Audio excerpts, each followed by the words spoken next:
What is one of the questions that is on most people's minds these days when it comes to real estate? Well, according to Google, that question is, are we in a housing bubble? So today what I'm going to do is present you with the facts and around the topic, and then let you kind of make that determination of whether you think that we're in a housing bubble or not. And this will be based off of two key indicators. Number one is housing inventory. Number two is housing demand. Be sure to stay tuned to the end. That's where I will give my predictions based on the facts and my observations in all of my years of expertise. Now, this question of are we in a housing bubble is largely based on fear, isn't it? You know, all we have to do is look back to 2007 to 2009 and that downturn where we saw not just a downturn, that was an epic collapse. We saw double-digit depreciation really in nearly every city, community, town, neighborhood, you name it. And I've been a realtor since 2003, so I've lived, breathed, and worked through that very, very difficult time in our country's history. Now, before we go on, it's important that we define what a housing bubble is. Now, according to Investopedia, a housing bubble or real estate bubble is a run-up of housing prices fueled by demand, speculation, and exuberant spending to the point of collapse. At some point, demand decreases or stagnates at the same time supply increases, resulting in a sharp drop in prices, and then the bubble bursts. Okay, so what happened in the crash of 2007 to 2009? It is really important that we look back historically, because that's what so many people are comparing what's going on right now to perhaps what they think is going to happen now with what we're currently experiencing. So, you know, again, most people look at that as that measuring stick. And will history repeat itself? That is a big question within this housing bubble topic in question. So back then, there were a plethora, far too many subprime loans that were being made. You know, the joke was if you could fog a mirror, you could get a loan, and that really wasn't far off from the truth. People were getting bad credit. People with bad credit were with little to no down payment money were getting loans. There were a lot of people who were able to buy multiple, 3, 4, 5, 10 properties who had no business owning that many properties. And also, sometimes those loans, they had balloon payments, which mean after a few months or maybe years, their interest rate would shoot up, and then they would be stuck with this huge mortgage payment that they just simply couldn't afford. So, side note, I bought my first house in 2005 with what was called an 80-20 loan. That meant I had a first mortgage of 80% and a second mortgage of 20%. In fact, at closing, I walked out of there with a check being cut back to me. Even then, I thought, something doesn't smell right about this, but what can I do about it? And I was fortunate, I was never foreclosed on, but it still was a time when we look back of that, loans were just far too easy to get.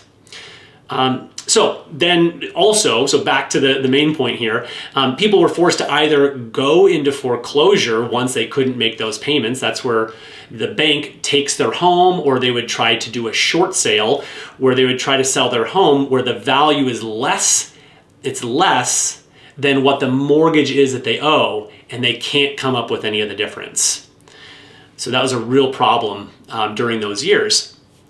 Then inventory began spiking and demand dropped as consumer confidence dropped through the floor, really, is what happened. And so, again, caused that downward pressure on prices and that double-digit depreciation that so many experienced. So now that we've looked at what happened before in the past, let's take a look at the two main key indicators to determine whether or not we are in a housing bubble. Okay, the first key indicator is inventory. Okay, I mentioned that before, housing inventory. Now, in the crash of 2007 to 2009, housing inventory surged between 20,000 and 25,000 homes on the market in the Denver metro area. and similar spikes in inventory across the country. There were a glut of homes that were on the market, and there weren't enough buyers. There was no consumer confidence. Now, experts in the Denver area say that a balanced market with housing inventory is somewhere in the neighborhood of 8,000 to 10,000 homes. Also keep in mind, there are a lot more homes now than there were, just 12, 13, 14 years ago. But that number is that 8 to 10,000 range of active inventory. So where is it right now? Housing inventory is very low nationwide and of course in the Denver area. Well, housing inventory is up slightly in the Denver area. Right now we're at about 3,500 active homes of inventory that are on the markets, but that's still 40% lower than this same time last year. Okay, so another factor impacting inventory is something called forbearance. That's something that is new since the beginning of COVID, roughly about 18 months ago. You may have read about it, heard about it in the news, seen information about it, or maybe even have had to, talk with your mortgage company about implementing this program, which has been a lifesaver for so many people. And so what this forbearance happens when homeowners were given an opportunity to pause or reduce their payments during COVID. Lenders and banks, truthfully, they don't want to take on this inventory as a result of foreclosures. It costs them infinitely more money. They would rather see homeowners staying in their homes. Not only, for the bank's sake, yes, and it also then helps homeowners, it helps our economy. So again, they're actively working with homeowners to stay in their homes by working out perhaps a repayment plan. Many homeowners have made payments to be brought current, and a large segment made payments during the forbearance period. And you'll see that information here with the forbearance pie chart that I have. Okay, so next piece under forbearance, 93, and you'll see this in the next chart here, 93% of those in forbearance have at least 10% equity in their homes.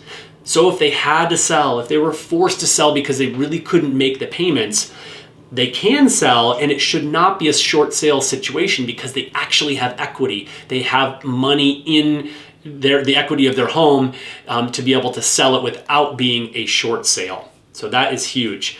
Now, if this does create a slight increase in inventory, it would also help satisfy some of the demand that is certainly out there. Now, I don't want to get ahead of myself with the demand, but it does, these two do tie in together. Okay, why don't we go back to the crash from more than a decade ago? Foreclosures and short sales were the norm. And this is because forbearances are new. This didn't exist. The forbearance program did not exist back from 2007 to 2009. Remember, that was new in 2020. So inventory of distressed properties back then skyrocketed. We're not seeing that happen, and we're not projecting, and it's not being projected that that's going to happen for the reasons that I just outlined. Now let's move on to the next point, which is the shortage of homes built, which is yet another factor when it comes to inventory, housing inventory.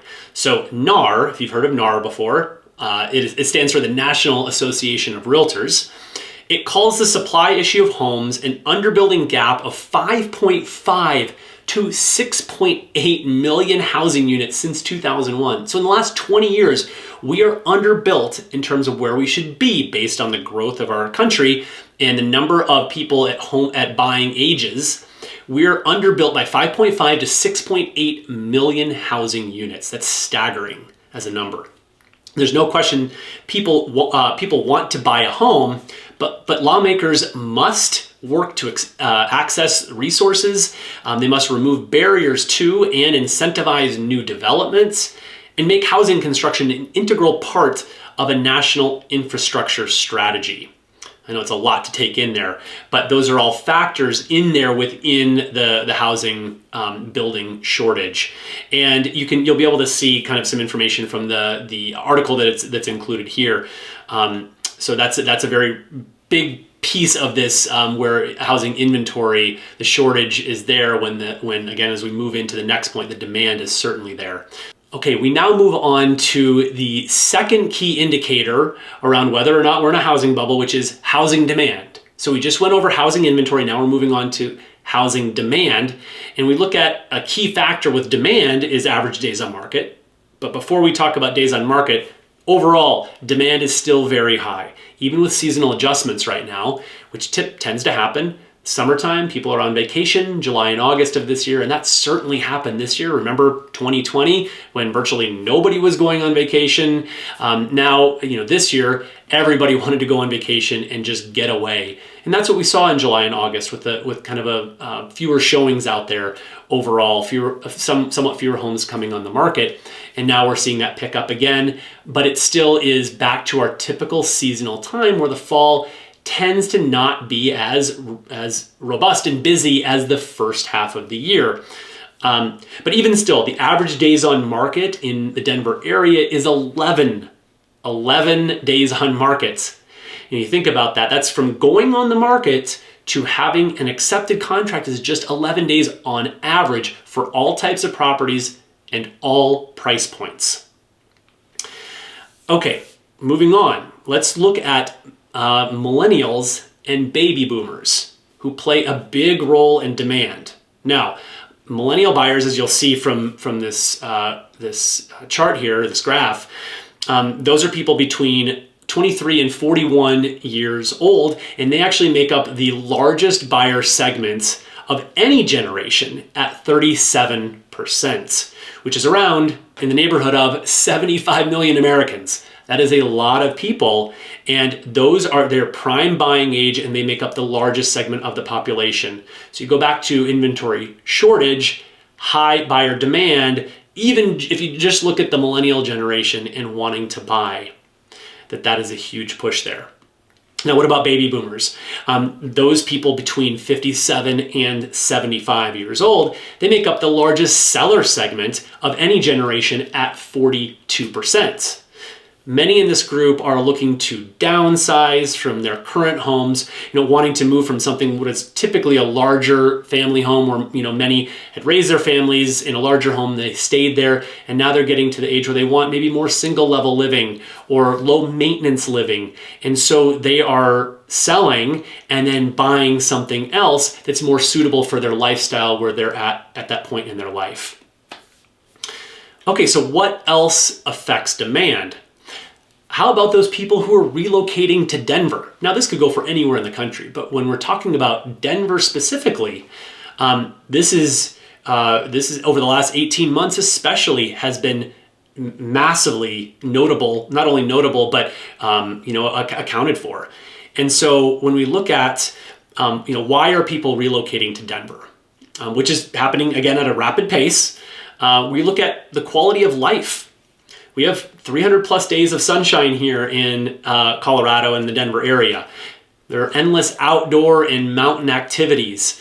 We have great food, culture, music. And since COVID began, people, as we know, can live virtually anywhere if they work from home.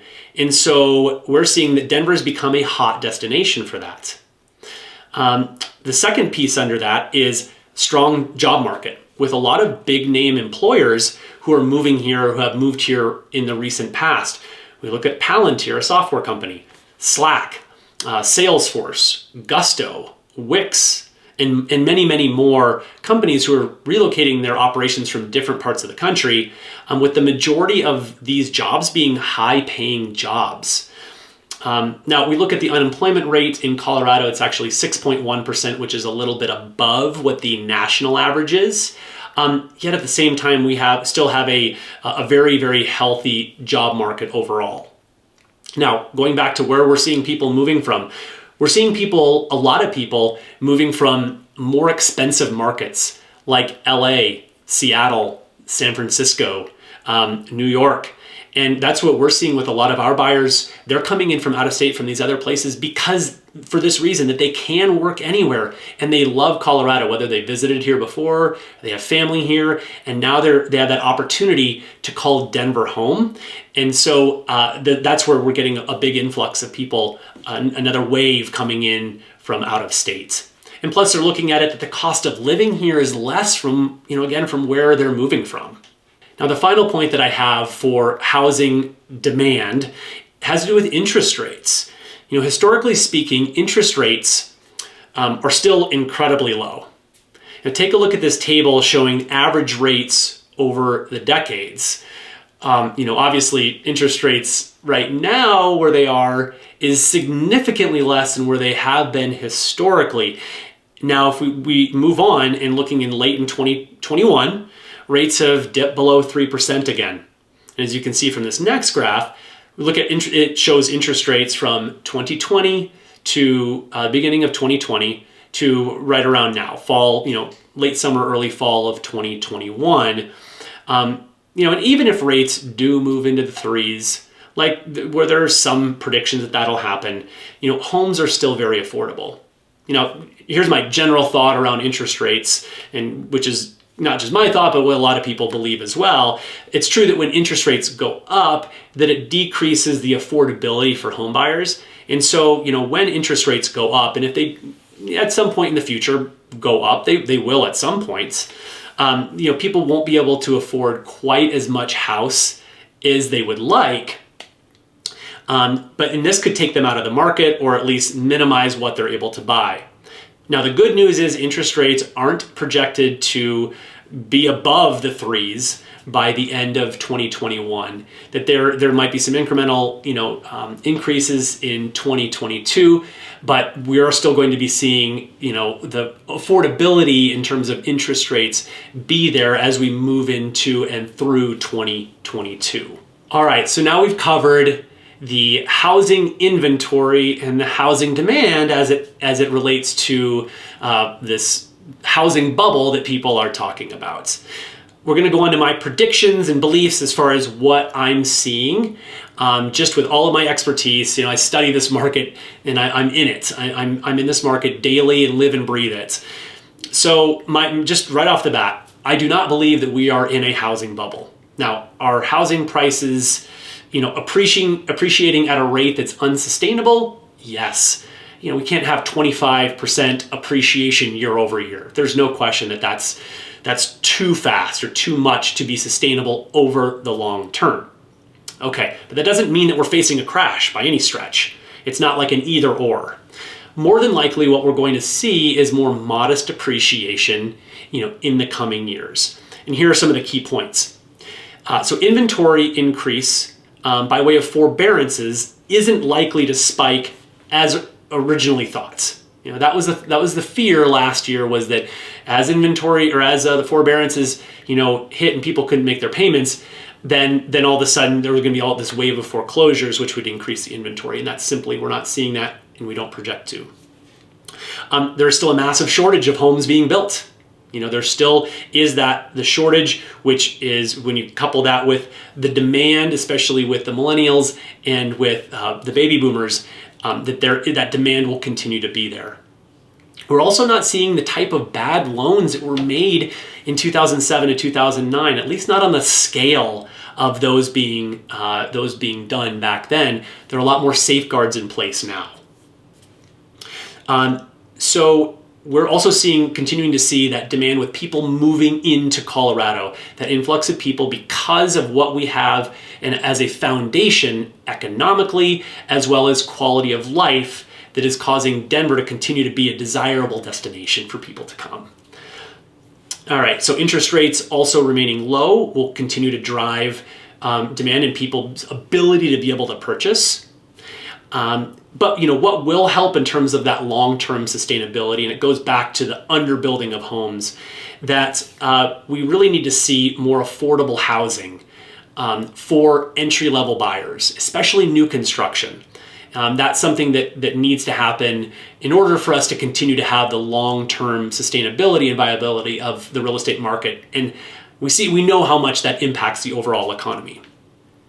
Okay, so Now, one final disclaimer, while I am a real estate agent and a realtor, I'm not going just to paint a rosy picture for you all, just because, that's what I do, and I just am bullish on this market, forever. That's not the case. Back in 2007 and 2009, and even after that, I was having very difficult conversations with a lot of home buyers and home sellers. And so, if things begin to change, you can just be sure that I will be reporting to you on those changes as well, so that you can stay up to date with what's really happening in the real estate market.